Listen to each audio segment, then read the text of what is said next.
Audio 3।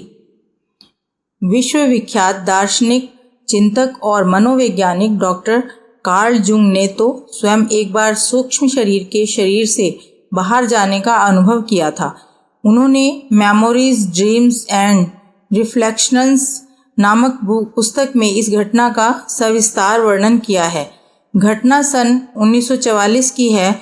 उस वर्ष Jung को दिल का दौरा पड़ा। दौरा बहुत खतरनाक था और डॉक्टरों के अनुसार जुंग का मौत से आमना सामना हो रहा था। जुंग ने उस समय के अनुभव को इन शब्दों में लिखा है। जब मुझे दवा दी जा रही थी और प्राण रक्षा के लिए इंजेक्शन लगाए जा रहे थे, तब मुझे कई विचित्र अनुभव हुए। कहना मुश्किल है मैं उस समय अचेत था अथवा स्वप्न देख रहा था, पर मुझे यह स्पष्ट अनुभव हो रहा था कि मैं अंतरिक्ष में लटका हुआ हूँ और धुनी हुई रुई के गोलों की तरह हल्का फुल्का हूँ। मैं उस समय जहाँ था वहाँ से 1000 मील दूर पर स्थित यरूशलेम शहर को इस प्रकार देख रहा था कि जैसे मैं विमान में बैठकर आकाश से नीचे झांक रहा हूँ। इसके बाद मैं एक पूजा गृह में प्रविष्ट हुआ। वहाँ मैंने अनुभव किया कि मेरा शरीर इतना हल्का हो गया कि वो कहीं भी आने जाने के लिए स्वतंत्र हूँ। तभी मेरे ऊपर कोई छाया सी मंडराती दिखाई दी। उस छाया ने मुझसे कहा कि तुम्हें अपने भौतिक शरीर में प्रवेश कर जाना चाहिए। जैसे ही मैंने उस छाया के आदेश का पालन किया, मैंने अनुभव किया कि मैं अब स्वतंत्र नहीं हूँ, परंतु इस अनुभूति ने मुझे जो अंतर्दृष्टि प्रदान की, उसने मेरे सभी संदेह समाप्त कर दिए और मैंने जान लिया कि जीवन की समाप्ति पर क्या होता है। भौतिक विज्ञान पदार्थ का विश्लेषण करते करते इस बिंदु तक तो पहुंच ही गया है कि जिन्हें हम पदार्थ कहते हैं, वह वस्तुतः कोई स्वतंत्र इकाई नहीं है, बल्कि किसी भी पदार्थ का छोटे से छोटा कण भी असंख्य सूक्ष्माति सूक्ष्म कणों का संगठन है। इन घटकों को कण कहा जाता है। इससे आगे शोध करने पर वैज्ञानिकों ने चेतना के दर्शन आरंभ किए हैं। सन 1968 में doctor V Inyushin, B Grees, Chaiko, N Norovov, N Kerarova तथा गुवादुलिन आदि रूसी वैज्ञानिकों ने लंबे समय तक अनुसंधान और प्रयोग करने के बाद घोषित किया कि जीव जंतुओं का शरीर मात्र भौतिक अणु परमाणुओं से नहीं बना है, बल्कि इससे अतिरिक्त एक ऊर्जा शरीर भी है। वैज्ञानिकों ने इस शरीर को द बायोलॉजिकल प्लाज्मा बॉडी नाम दिया है। इस शरीर के संबंध में यह बताया गया है कि यह केवल उत्तेजित विद्युत अणुओं से बने प्रारंभिक जीवाणुओं के समूह का योग भर नहीं है, वरन एक व्यवस्थित तथा स्वचालित घटक है जो अपना स्वयं का चुंबकीय क्षेत्र निश्चित करता है। आध्यात्म विज्ञान ने चेतना को स्थूल की पकड़ से सर्वथा परे बताया है। उसे केवल अनुभव ही किया जा सकता है। फिर भी प्राणियों का शरीर निर्मित करने वाले घटकों का जितना विवेचन विश्लेषण अभी तक हुआ है, उससे प्रतीत होता है कि आज नहीं तो कल विज्ञान भी इस तथ्य को अनुभव कर सकेगा कि चेतना को स्थूल यंत्रों से नहीं, विकसित चेतना के माध्यम से ही अनुभव किया जा सकेगा। द बायोलॉजिकल प्लाज्मा बॉडी का अध्ययन करते हुए वैज्ञानिकों ने उसके तत्वों का भी विश्लेषण किया। बायोप्लाज्मा की संरचना और कार्यविधि का अध्ययन करने के लिए सोवियत वैज्ञानिकों ने कई प्रयोग किए और इस निष्कर्ष पर पहुंचे कि बायोप्लाज्मा का मूल स्थान मस्तिष्क है और यह तत्व मस्तिष्क में ही सर्वाधिक सघन अवस्था में पाया जाता है तथा सुषुम्ना नाड़ी और स्नायुविक कोशिकाओं में सर्वाधिक सक्रिय रहता है। शास्त्रकार ने इस शरीर की तुलना एक ऐसे वृक्ष से की है जिसकी जड़ें ऊपर और शाखाएं नीचे की ओर हैं। जिस प्राण ऊर्जा के अस्तित्व को वैज्ञानिकों ने अनुभव किया, वह आत्म चेतना नहीं है, बल्कि सूक्ष्म शरीर के स्तर की ही शक्ति है, जिसे मनुष्य शरीर की विद्युतीय ऊर्जा भी कहा जाता है। यह ऊर्जा प्रत्येक जीवधारी के शरीर में विद्यमान रहती है। येल विश्वविद्यालय में न्यूरो अकादमी के प्रोफेसर डॉक्टर हेराल्ड वर ने सिद्ध किया है कि प्रत्येक जीवित प्राणी, चाहे वह कीड़ा ही क्यों ना हो, इलेक्ट्रोडायनेमिक क्षेत्र में आवृत रहता है। बाद में इसी विश्वविद्यालय के एक अन्य वैज्ञानिक डॉक्टर लियोनार्ड रावित्य ने इस खोज को आगे बढ़ाया और कहा, इस क्षेत्र को मस्तिष्क के द्वारा प्रभावित किया जा सकता है। भारतीय अध्यात्म ने इन शक्तियों के विकास हेतु ध्यान धारणा का मार्ग बताया है। अब यह लगभग निश्चित हो चला है कि विज्ञान भी उसी दिशा में आगे बढ़ रहा और सफल हो रहा है। जिस सफलता को योग और दर्शन बहुत पहले प्राप्त कर चुका है, पुराणों और धर्म ग्रंथों में ऐसे कई उदाहरण मिलते हैं जिन्हें चमत्कारी घटनाएं कहा जाता है। सूक्ष्म की सत्ता और सामर्थ्य को देखते हुए यह भी असंभव नहीं लगता कि प्राचीन काल में ऋषि, महर्षि, देवता, असुर आदि संकल्प बल से या सूक्ष्म के माध्यम से सुदूर ग्रह नक्षत्रों की यात्रा पलक झपकते ही संपन्न कर लेते हैं। कौन जाने अगले कुछ ही वर्षों में विज्ञान ही ग्रह नक्षत्रों पर खर्चीले तथा भारी यंत्रों से लदे यान की अपेक्षा सूक्ष्म के माध्यम से वहां पहुंचने की विधि खोज निकाले। प्रसिद्ध इलेक्ट्रॉनिक विशेषज्ञ डॉक्टर निकोलसन ने तो यहाँ तक कहा है कि अगले 150 वर्षों में इलेक्ट्रॉनिकी इतनी विकसित हो जाएगी कि किसी भी वैज्ञानिक को किसी भी ग्रह पर भेजा जा सकेगा। करोड़ों मील दूर स्थित ग्रह पर बैठा कोई वैज्ञानिक किसी गुत्थी के बारे में पूछेगा तो उसे कहा जा सकेगा कि 1 मिनट रुकिए, अभी पहुंच रहा हूं।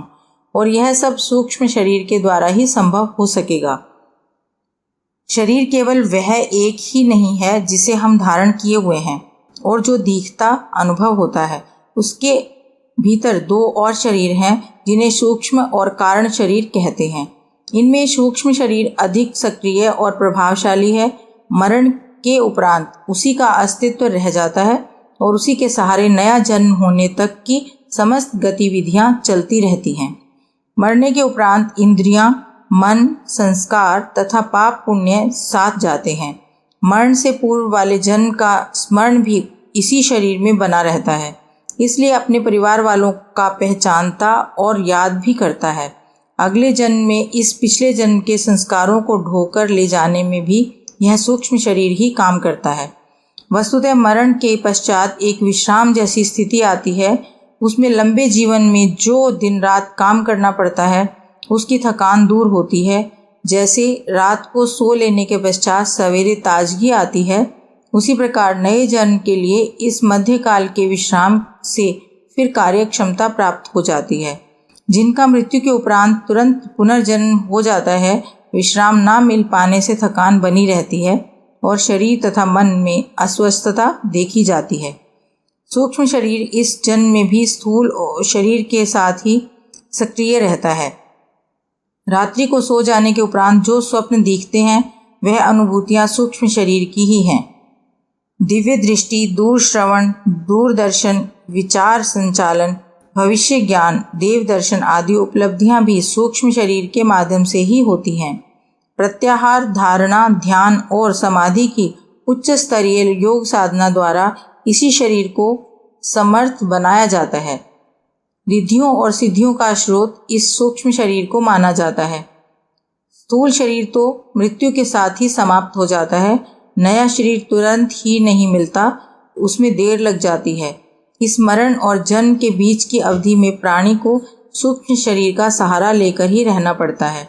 शरीर धारण कर लेने के बाद भी उसके अंतर्गत सूक्ष्म शरीर और कारण शरीरों का अस्तित्व बना रहता है। अतीन्द्रिय ज्ञान उन्हीं के द्वारा होता है और उपासना साधना द्वारा इन्हीं 2 अप्रत्यक्ष शरीरों को परिपुष्ट बनाया जाता है। यह अंदर का शरीर यदि बलवान हो तो बाह्य शरीर में तेज, शौर्य, प्रकाश, बल और ज्ञान भी आभा सहज ही प्रस्फुटित दिखती है। उत्साह और उल्लास भी सूक्ष्म शरीर की निरोगता का ही परिणाम है। स्वर्ग और नरक का जैसा कि वर्णन है उसका उपयोग सूक्ष्म शरीर द्वारा ही संभव है। पिछले जन्म के ज्ञान, संस्कार, गुण, रुचि आदि का अगले जन्म में उपलब्ध होने का आधार भी यह सूक्ष्म शरीर है। भूत प्रेतों का अस्तित्व इसी परोक्ष शरीर पर निर्भर है और दिव्य अनुभूतियां, योग की सिद्धियां, स्वप्नों पर परिलक्षित सच्चाइयां आदि परिक्रियाएं सूक्ष्म शरीर से ही संभव हो सकती हैं। इतिहास पुराणों में सूक्ष्म शरीर का अस्तित्व सिद्ध करने वाली अनेक घटनाओं का वर्णन मिलता है। भगवान शंकराचार्य ने राजा अमरूक के मृत शरीर में अपना सूक्ष्म शरीर प्रबद्ध करके गृहस्थ जीवन संबंधी ज्ञान प्राप्त किया था। रामकृष्ण परमहंस ने महाप्रयाण के उपरांत भी विवेकानंद को कई बार दर्शन तथा परामर्श दिए थे। पुराणों में तो पग पग ऐसे कथानकों का उल्लेख है। थियोसॉफिकल सोसाइटी की जन्मदात्री मैडम ब्लावटस्की के बारे में कहा जाता है कि वे अपने को कमरे में बंद करने के उपरांत भी जनता को सूक्ष्म शरीर से दर्शन और उपदेश देती थी। कर्नल टाउन शैंड के बारे में ऐसे ही प्रसंग कहे जाते हैं। पाश्चात्य योग साधकों में से Hewart Tallman, Lindars, Andrew Jackson, doctor Malth, Jelt Carrington, Duravel, Muldoon, Oliver Lodge Powers, doctor Mesmer, Alexandra, David Neeth, Banton आदि के अनुभवों और प्रयोगों में सूक्ष्म शरीर की प्रामाणिकता सिद्ध करने वाले अनेक प्रमाण उपस्थित किए गए हैं। जय मुल्डॉन अपने स्थूल शरीर से सूक्ष्म शरीर को पृथक करने के कितने प्रदर्शन भी कर चुके थे। उन्होंने इस सब की चर्चा अपनी पुस्तक the projection of astral body में विस्तार पूर्वक की है। भारतवर्ष में स्वामी विशुद्धानंद तथा स्वामी निगमानंद जी भी अपनी ऐसी अनुभूतियों को प्रमाणित कर चुके हैं। कहा जाता है कि तैलंग स्वामी को नंगे फिरने के अपराध में काशी के एक अंग्रेज अधिकारी ने जेल में बंद करा दिया। दूसरे दिन वे जेल से बाहर टहलते हुए पाए गए। नाथ संप्रदाय के महेंद्रनाथ, गोरखनाथ, जालंधरनाथ, कन्या आदि के बारे में भी ऐसे ही वर्णनों का उल्लेख है। आत्मा के अस्तित्व और शरीर न रहने पर भी उसका अस्तित्व बने रहने के बारे में पाश्चात्य दार्शनिकों और तत्ववेताओं में से जिन्होंने इस संबंध में अधिक स्पष्ट समर्थन किया है, उनमें Ralph Waldo Trine, Midney Flower, Ella Lever, Wilcox, William Walker Atkinson, James Kenny आदि का विशेष रूप से उल्लेख किया जा सकता है। पुराने दार्शनिकों में से Carlyle, Emerson, Kant, Hegel, Thomas, Hillman, Dyson आदि का मत भी इसी प्रकार का था। जो कार्य हम स्थूल शरीर में करते हैं या मस्तिष्क में जैसे विचार भरे रहते हैं, उनकी छाप सूक्ष्म शरीर पर पड़ती रहती है और यह छाप ही संस्कार बन जाती है।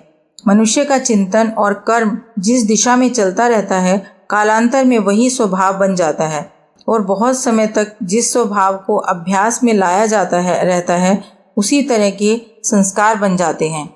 यह संस्कार ही परिपक्व होकर शुभ अशुभ प्रारब्ध एवं कर्मफल का रूप धारण करते रहते हैं। इस प्रकार कर्मफल प्रदान करने की संचालित प्रक्रिया भी इसी सूक्ष्म शरीर से संपन्न होती रहती है। जिस प्रकार अखाद्य खाने, दूषित जलवायु में रहने और असंयम बरतने से बाह्य शरीर दुर्बल एवं रुग्ण हो जाता है, उसी प्रकार बुरे कर्म और बुरे चिंतन से सूक्ष्म शरीर पर बुरा प्रभाव पड़ता है और वह अपनी समर्थता खो बैठता है। कुमारगामी का अंतःकरण सदा दुर्बल और कायर बना रहता है। फलस्वरूप अनेक मानसिक रोग उठ खड़े होते हैं। यूँ तो सूक्ष्म शरीर दूध में मक्खन की तरह समस्त शरीर में व्याप्त है, पर उसका मुख्य स्थान मस्तिष्क माना गया है। बुरे विचारों से मन, मस्तिष्क और सूक्ष्म शरीर का सामान्य स्वास्थ्य संतुलन नष्ट हो जाता है। फलस्वरूप मनुष्य का व्यक्तित्व ही लड़खड़ाने लगता है और प्रगति के सारे मार्ग अवरुद्ध हो जाते हैं। स्थूल ही नहीं, सूक्ष्म का भी ध्यान रखें। इस विश्व में जो कुछ दृश्यमान होता है वह अदृश्य ही परिणति है। इस विश्व ब्रह्मांड में जो कुछ अदृश्य सूक्ष्म बिखरा पड़ा है, उसका लाख करोड़वां हिस्सा भी दृश्यमान नहीं होता है, पर जो कुछ अनुभव में आता है वह अनुभव से अगम्य इंद्रियातीत विराट का एक नगण्य सा अंश मात्र ही होता है। विराट ब्रह्मांड में जितना प्रचुर अग्नि तत्व भरा पड़ा है, हमारा सूर्य उसका राई रत्ती जितना अंश ही है। उस सूर्य की भी 10 दिशाओं में जितनी ऊष्मा फैलती है, उसका हम लोग पृथ्वी की ओर विकीर्ण होने वाली गर्मी में से भी एक तुच्छ अंश ही अनुभव कर पाते हैं। शरीर में प्रत्यक्ष उष्णता के रूप में दिखने वाला बुखार वस्तुतः इन कोटि कोटि अदृश्य रोग कीटाणुओं के उपद्रव की एक नन्ही सी झलक ही है। वे रोग कीट हजारों तरह के उपद्रवों की पृष्ठभूमि देह के भीतर रच रहे होते हैं, पर हमें उनमें से चमड़ी पर उभरने वाली गर्मी मात्र को ही अनुभव होता है। भीतर के अंगों में जो ताप या विग्रह उन रोग कीटों ने उत्पन्न किया होता है, वह तो विदित ही नहीं होता। मनुष्य की काया को ही लीजिए। इतना लंबा चौड़ा शरीर वस्तुतः एक सूक्ष्म वीर्य कण और उसके भीतर रहने वाले जीन्स, न्यूक्लियस आदि अति सूक्ष्म तत्वों की परिणति मात्र होता है। वह अदृश्य सूक्ष्मता की काया के रूप में जितनी प्रकट होती है, उसे भी अधिक गुणी विशेषताएं फिर भी अनुभव में ना आने पर भी विद्यमान रहती हैं। विराट ब्रह्मांड का वास्तविक स्वरूप उसका सूक्ष्म शक्ति अंश ही है, जिसे परा और अपरा प्रकृति के नाम से जाना जाता है। उसके कर्तृत्व का नन्हा सा अंश ही स्वतः हमारी मनः चेतना की पकड़ में आता है। जो दृश्य है उसके इर्द गिर्द अदृश्य शक्ति स्रोत की असीम प्रवाह धारा बहती रहती है।